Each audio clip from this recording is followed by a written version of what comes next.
20 तारखेला अंतरवली सराटीमध्ये निर्णायक बैठक पार पडली आणि त्या बैठकीतील निर्णयाने महायुती आणि महाविकास आघाडीच्या सगळ्या समीकरणांना मुठमाते दिलेले दिसते। त्यामुळे पाहूयात लोहा कंधार मतदारसंघात जरांगेंच्या निर्णयाने कोणाचा गेम होईल आणि जरांगेंनी उमेदवार दिले तर जरांगे पुरस्कृत संभाव्य उमेदवार कोण असेल। नमस्कार, मी रामेश्वर जामगे आणि तुम्ही पाहत आहात विषय चर्चेतला। 20 ऑक्टोबर रोजी अंतरवली सराटी येथे मनोज जरांगे पाटलांनी महाराष्ट्रातल्या मराठा बांधवांना एकत्रित करून एक निर्णायक बैठक घेतली। त्या निर्णायक बैठकीमध्ये ठरवलं की महाराष्ट्रातल्या अशा मतदारसंघांमध्ये उमेदवार उभे करायचे ज्या मतदारसंघात आपले उमेदवार निवडून येऊ शकतात आणि अशा मतदारसंघामध्ये पाठिंबा द्यायचा ज्या ठिकाणी आपले उमेदवार निवडून येऊ शकत नाहीत। त्यामुळे पाहूयात लोहा कंधार मतदारसंघामध्ये जरांगे पाटलांनी उमेदवार दिला तर त्या उमेदवाराची निवडून येण्याची शक्यता किती आहे आणि जरांगे पाटील कोणाला उमेदवारी देऊ शकतात। लोहा कंधार मतदारसंघाच्या रचनेचा विचार करायला गेलं तर लोहा कंधार मतदारसंघामध्ये एकूण 256 गावे आहेत। त्यामध्ये 2 महानगरपालिका आहेत, लोहा व कंधार, आणि एकूण मतदान केंद्र आहेत 330। या मतदारसंघात एकूण मतदार आहेत 2,92,000। या मतदारसंघात जातनिहाय मतदानाचा विचार करायला गेलं तर मराठा समाजाचे मतदार आहेत 92,593, मुस्लिम समाजाचे मतदार आहेत 23,211। यामध्ये ओबीसी समाजातील धनगर, लिंगायत, वंजारी, बंजारा आणि अल्पजातींचा विचार करायला गेलं तर या जातींचे मतदार आहेत 1,14,818। मध्ये एससी प्रवर्गाचे मत आहेत 55,579 आणि यामध्ये एसटी प्रवर्गाचे मत आहेत 5,799। ही आहे या मतदारसंघातील जातनिहाय मतदारांची आकडेवारी। तर या मतदारसंघामध्ये जरांगे पाटलांकडे आपल्या उमेदवारीचा प्रस्ताव दाखल करणाऱ्यांची नावं आहेत पुरुषोत्तम धोंडगे, बाळासाहेब जाधव, विठ्ठल कदम आणि सतीश उमरेकर।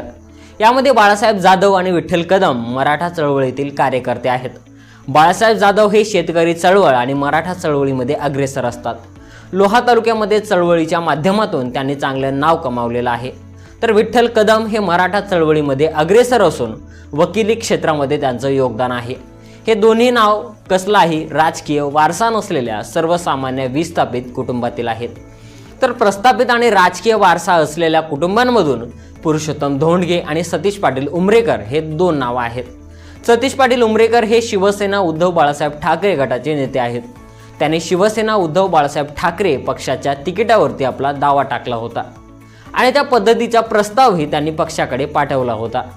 पण मतदारसंघामध्ये शिवसेनेच्या एकनाथ पवार यांना उमेदवारी मिळाली, त्यामुळे सतीश उमरेकर यांना माघार घ्यावी लागली। आता सतीश उमरेकर यांनी मनोज जरांगे पाटील यांच्याकडे आपल्या उमेदवारीचा प्रस्ताव दाखल केला आहे। त्यांना अपेक्षा आहे की जरांगे पाटलांनी उमेदवारी जाहीर करावी। तर या दुसऱ्या नाव आहे पुरुषोत्तम धोंडगे यांचं। पुरुषोत्तम धोंडगे कैलासवासी माजी खासदार आमदार केशवराजे धोंडगे यांचे पुत्र आहेत। त्याने मनोज जरांगे पाटील पुरस्कृत उमेदवार म्हणून आपली तयारी दाखवलेली आहे। ते सध्या तरी कोणत्याही राजकीय पक्षाशी जोडलेले दिसत नाहीत। त्यांचे अपक्ष लढण्याची तयारी आहे। जरांगे पाटलांनी इच्छुक उमेदवारांना आदेश दिले की आपण उमेदवारी अर्ज दाखल करावा। जेव्हा मी सांगेल कोणत्या मतदारसंघात उमेदवार असेल तेव्हा त्या उमेदवाराव्यतिरिक्त बाकी सर्वांनी आपला उमेदवारी अर्ज मागे घ्यावा। आता विचार करण्यासारखी गोष्ट ही आहे की जर या मतदारसंघामध्ये जरांगे पाटलांच्या आदेशाला हाक देत सतीश उमरेकर यांनी अपक्ष उमेदवारी अर्ज दाखल केला तर सतीश उमरेकर यांनी शिवसेना या पक्षासोबत बंडखोरी केली असा त्याचा अर्थ होईल। जर त्यांनी उमेदवारी अर्ज दाखल केला नाही तर जरांगे पाटील पुरस्कृत उमेदवारांच्या यादीमधून त्यांचं नाव वगळलं जाईल। त्यामुळे त्यांच्या समोर सध्या तरी द्विधा मनस्थिती तयार झालेली दिसते। आता प्रश्न हा आहे की जरांगे पाटील उमेदवार प्रस्थापित देतील की विस्थापित देतील।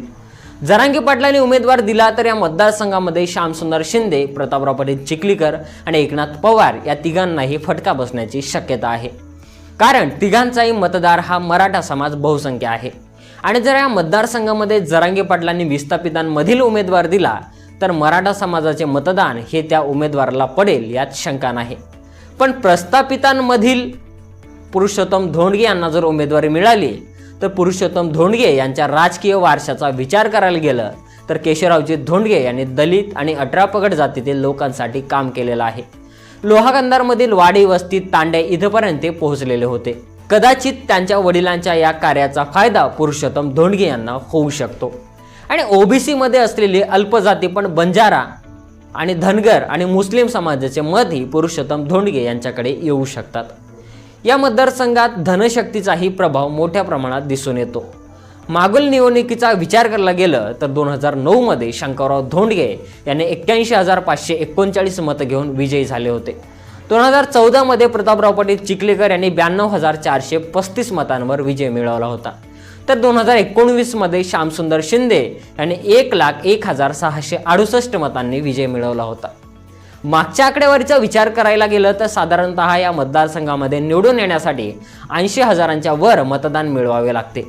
जर या मतदारसंघामध्ये जरांगे पाटील पुरस्कृत उमेदवार आला आणि मराठा प्लस मुस्लिम आणि त्यामध्ये ओबीसी मधील काही मतदारांची साथ मिळाली तर या मतदारसंघात जरांगे पाटील पुरस्कृत उमेदवार निवडून येऊ शकतो।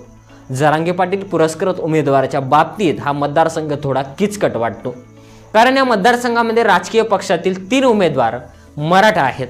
शेकापचे श्यामसुंदर शिंदे, भाजपचे प्रताप पाटील चिखलीकर आणि शिवसेना उद्धव बाळासाहेब ठाकरे गटाचे एकनाथ पवार, या तिघांचाही मराठा समाजामध्ये जनसंपर्क मोठा आहे। गाव पातळीवर पुढाऱ्यांशी त्यांचे जवळचे संबंध आहेत। मराठा मतदार हे जरांगे पाटील पुरस्कृत उमेदवाराकडे वळतील या राजकीय पक्षाच्या उमेदवारांकडे वळतील यामध्ये संभ्रम आहे। त्यामुळे जरांगे पाटील उमेदवारी देतील की नाही, जर दिली तर कोणाला उमेदवारी देतील, प्रस्थापित घराण्यातील उमेदवार देतील की विस्थापित घराण्यातील उमेदवार देतील, हे आम्हाला कमेंट करून सांगा। आणि असेच नवनवीन व्हिडिओ पाहण्यासाठी विषय चर्चेतला या यूट्यूब चॅनलला सबस्क्राईब करा। धन्यवाद।